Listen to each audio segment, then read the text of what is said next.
దీన్ని సాక్షిగా ఉండండి మీరు. ఉమ్.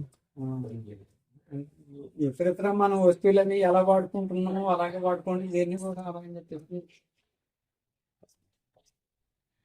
అవును. అలాగని చెప్పేసి అంటున్నారు కదా. ఉమ్. ఇది చేసుకోండి.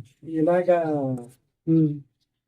ఆ, ఎంతకాలం అలా సాక్షిగా ఉండి వ్యవహారం చెయ్యగలుగుతాం అలాగని చెప్పేసి సాక్షి అంటే మళ్ళీ దాంతో కలిసిపోతుంది కదా అది. నిజమే, కానీ సాక్షికి కాలం ప్రసక్తి ఉండదు.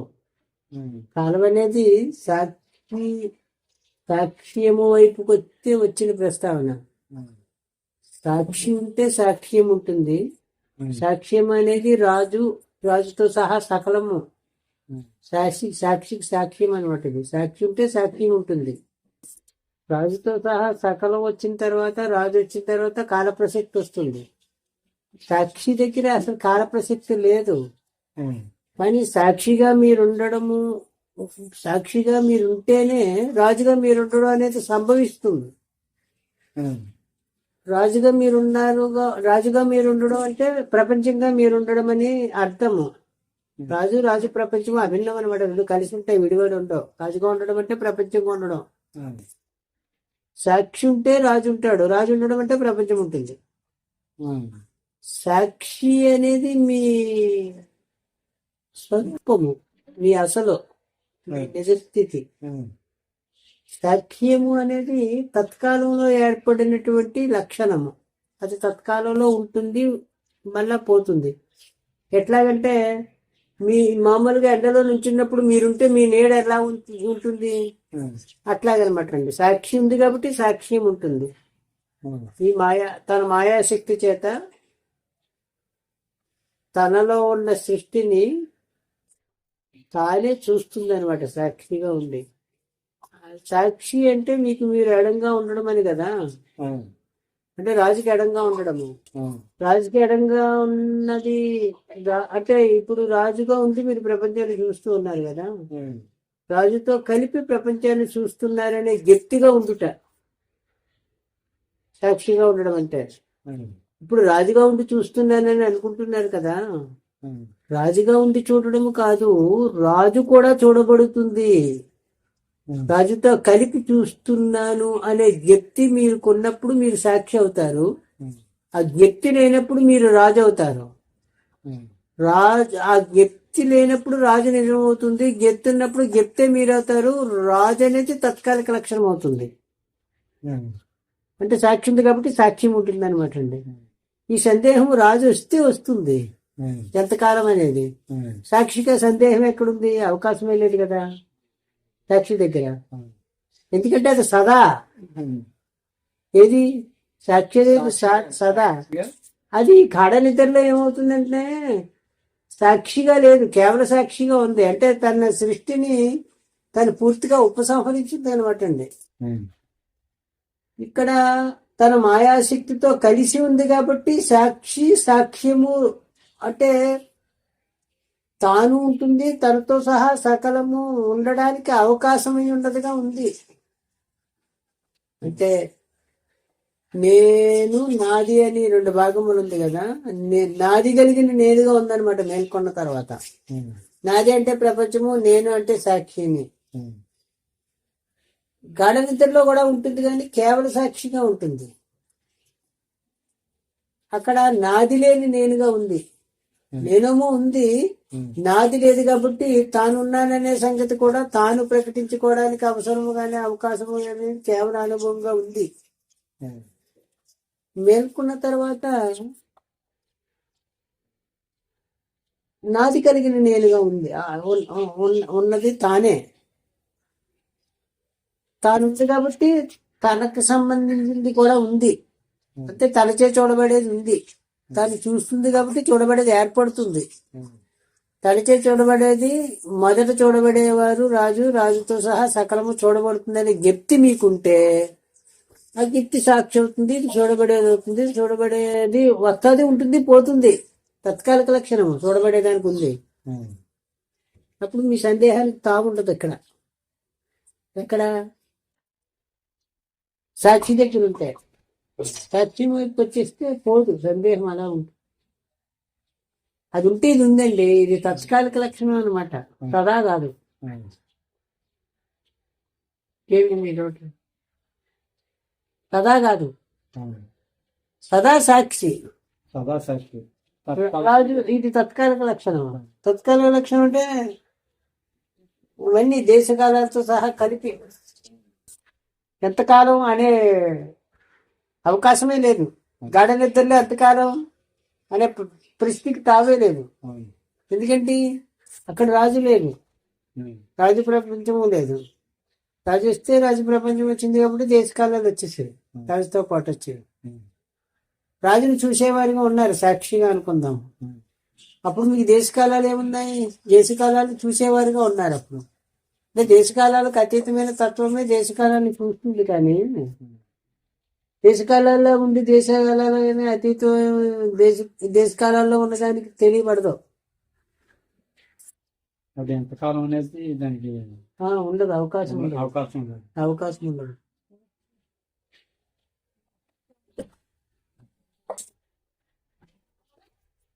ఎంతకాలం అనేది రాజు వచ్చిన తర్వాత వచ్చిన సంగతే. సాక్షి దగ్గర ప్రశ్న ఉదయించదు.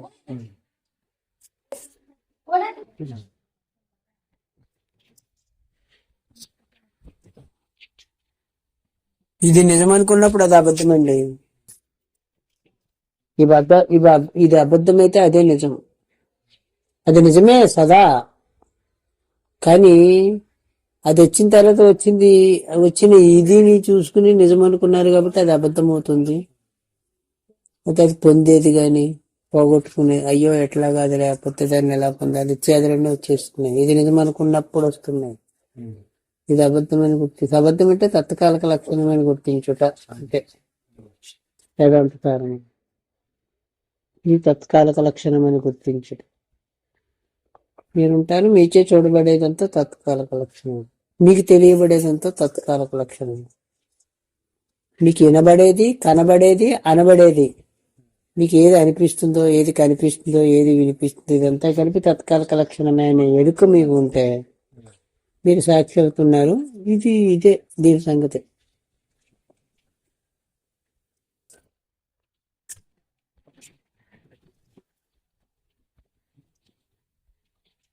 మీతో నిద్రలేచి మళ్ళా నిద్రపోయేదాకా జరిగే కార్యకలాపాలకు అన్నిటికీ కూడా అదే ఆధారము.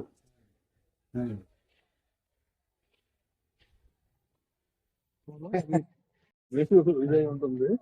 తర్వాత ఏదో చెప్పారు చూసారా, అలాంటిది మీరు అనుభవించారని అన్నారు. కొంచెం వివరించండి, అసలు ఏంటది అనుభవించారు అంటే? అంతే కదా, ఏమి చెయ్యాలని అనిపించకపోవడం, దేని మీద ఇచ్చి ఉండదు, ఏమి చదవాలనిపించదు, ఏమి చెయ్యాలనిపించదు, అలాగని చెప్పేసి నిద్రపోవాలని బుద్ధి కూడా ఉండదు. హాయిగా ఉంటుంది, ఆహ్లాదంగా ఉంటుంది, ప్రశాంతంగా ఉంటుంది. కానీ దేని మీద మనసు పోదు. శబ్దమా అన్నట్టు ఉంటుంది, కానీ శబ్దం కాదు. కానీ అది సాత్విక లక్షణాలు అనేది స్పష్టంగా తెలుస్తుంది. సమగుణ లక్షణాలని ఇతర విషయం చెప్పారు. సత్వ లక్షణం సత్వసత్వంగా ఉన్నప్పుడు కూడా సమస్సు ఒకేలా కనిపిస్తాయి చూసేవారు బట్టి. కానీ స్వానుభవంలో అలాగేమి ఉండదు. శుద్ధసత్వం స్పష్టంగా అర్థం మొక్కలా కనపడుతుందండి. ఉన్నది ఉన్నట్లే తెలుస్తుంది, కానీ దేని మీదకి పోదు మనస్సు. దేని మీద ప్రత్యేకత ఉండదు, అసలు ఏమీ అనిపించదు. అట్లాగే అది ఉంటుందిలేండి సహజంగా, జ్ఞాన లక్షణం. అది తనకి ఏమి చెయ్యాలనిపించదు, ఇలా ఉండాలి ఇలా ఉండకూడదని ఏమీ అనిపించదు. ఏది ప్రత్యేకత ఏమీ అనిపించదు. అలాగే కొన్ని మాటలు ఉన్నాయి, వాటిని దృష్టిలో పెట్టుకుని సమాధానపడి. కానీ ఒక్కొక్కసారి స్తబ్దంగా ఉన్నా అలాగే అనిపిస్తుంది. అదే దాన్ని ఏమంటారంటే వైరాగ్య లక్షణాలు ఉన్నప్పుడు అలాగే ఉంటుంది. ఒకసారి దేని మీదకి పోదు మనస్సు. అదే వారిని ఏదో సమాధానపరిచారు, దాన్ని పక్కనట్టండి నన్ను ఏదైనా అడగండి చెప్తాను. నిజమే, ఆ లక్షణాలు ఉంటాయి. ఎలా అని దేని మీదకి మనసు పోదు, ఊరికి అలా ఉండిపోతుంది అనమాట అండి. ఏమి చెయ్యాలనిపించదు, ఏ కోరికలు ఉండవు, ఏం తినాలనిపించదు, ఎక్కడికి వెళ్ళాలనిపించదు, దేని మీద ప్రత్యేకతలు ఉండవు. అట్లాంటి లక్షణాలు ఉంటాయి, సహజంగా ఉంటాయి. అయితే జడంగా ఉన్నానట్టు అనిపిస్తుంది అన్నారు కదా. అట్లా ఈ జడంగా ఉన్నానని ఏమి అంటే నిర్ణయించుకోలేనప్పుడు జడంగా ఉన్నానని అనిపిస్తుందండి. నా పారదర్శకత లేనప్పుడు జడమా అనిపిస్తుంది. కాదని చెప్పారు, మంచిదే కదా. ఒకవేళ ఏదైనా అట్లాంటి భావన ఉంటే తొలుగుతుందండి. ఆ మాట తొలగించడానికి సహకారిగా ఉంటుంది కాబట్టి బాగానే ఉంది. మీకు జడమని అనుకోవచ్చు కదండి, జడంగా ఉన్న చైతన్యం ఉంటేనే కదా జడమని అనిపిస్తుంది. ఒకవేళ అనిపించవచ్చు, నిర్ధారించుకోలేకపోతే తన గురించి తాను సరిగా కాదు చైతన్యమే మీరు కాబట్టి అది మంచి స్థితి అని సమాధానపరిచారు. అది ఓకే, వారు అడిగారు, మీరు సమాధానపరిచేశారు, అయిపోయింది. కానీ పారదర్శకత ఉంది కదండి, అట్లాగా తెలుస్తుంది తనకి. ఇతరానికి రెండు ఒకేలాగా ఉన్నాయని అనిపించచ్చేమో కానీ తనకు అట్లాగేమీ అనిపించదు. స్పష్టత ఉంటుందండి. తెలుసుకోలేనప్పుడు ఒకవేళ ఉండొచ్చేమో కాబట్టి లేదని చెప్పారు. వారికి ఇదేదో తెలుసుకోవాలని కూడా లేదు. ఆ పై లక్షణాలన్నీ బాగున్నాయి. వారు ఇంకొక మాట ఏమన్నారంటే తమో గుణంలో కూరుకుపోతున్నానా దయచేసి అని అనిపించింది అన్నారు. ఆ పై చెప్పే మాటల్లో నాకు భయం లేదు, దేని మీద ప్రత్యేకత లేదు, ఏది కావాలని లేదు, నేను కానీ ఏమైనా మొద్దుబారిపోయానా అని సందేహం కలగచ్చు. మొద్దుబారితే మొద్దుబారిని తనంగా ఉంది కదా, ఏమీ అనిపించడం లేదు కదా, అప్పుడు దాకా చేసి సడన్గా స్ట్రక్ అయిపోయినట్టు ఉంటే అట్లా సందేహం కలగచ్చు. కాదని చెప్పారు సమాధానం. తమో గుణంలో ఆయన కూరుకుపోయినా అని సందేహం కలగచ్చు నిర్ణయించుకోలేనప్పుడు. మనస్సు ఒకనొక సమయంలో అంతర్ముఖ స్థితిని పొందినప్పుడు తేల్చుకోలేదండి, ఆ స్థితిని నిర్ణయించుకోలేనప్పుడు మన ఋషులు గురువులు ఏం చేశారంటే ఒక మాట అందించారనమాట, నువ్వు పలానా అని, అదే జ్ఞానం అని, అదే నీవు అని. అహం బ్రహ్మాస్మి వాక్యాన్ని ఎందుకు చెప్పారనుకుంటున్నారు ఋషులు? అయ్యా వింటున్నారా? అహం బ్రహ్మాస్మి మహావాక్యాన్ని ఎందుకు చెప్పారంటే ఒకనొక సమయంలో మనస్సు నిర్ణయించుకోలేటువంటి స్థితిలో అందించాలండి విషయాన్ని.